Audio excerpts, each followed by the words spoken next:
रात का सन्नाटा पूरे गांव पर छाया हुआ था।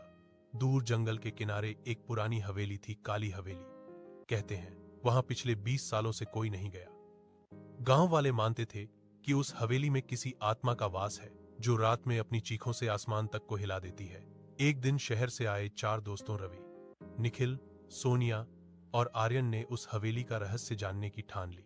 सबने टॉर्च, कैमरा और कुछ खाने का सामान लेकर रात के समय हवेली की ओर कदम बढ़ाए। जैसे जैसे वे हवेली के करीब पहुंचे, ठंडी हवा में अजीब सी गंध महसूस हुई।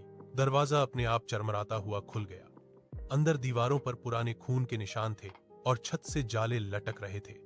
हर कदम पर धूल का बादल उठता और कोई अनजानी सरसराहट सुनाई देती। यहां कोई है?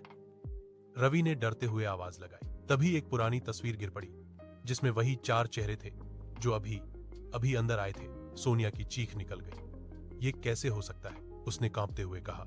अचानक हवेली के बीचों बीच जलती हुई लाल मोमबत्ती अपने आप जल उठी और दीवार पर एक परछाई दिखाई दी, एक औरत की, जिसके लंबे बाल जमीन तक झूल रहे थे। उसकी आंखें जल रही थीं जैसे अंगारे। मुझे मेरा बच्चा दो, वो धीमी पर डरावनी आवाज में बोली। आर्यन भागने लगा, लेकिन दरवाजा अपने आप बंद हो गया।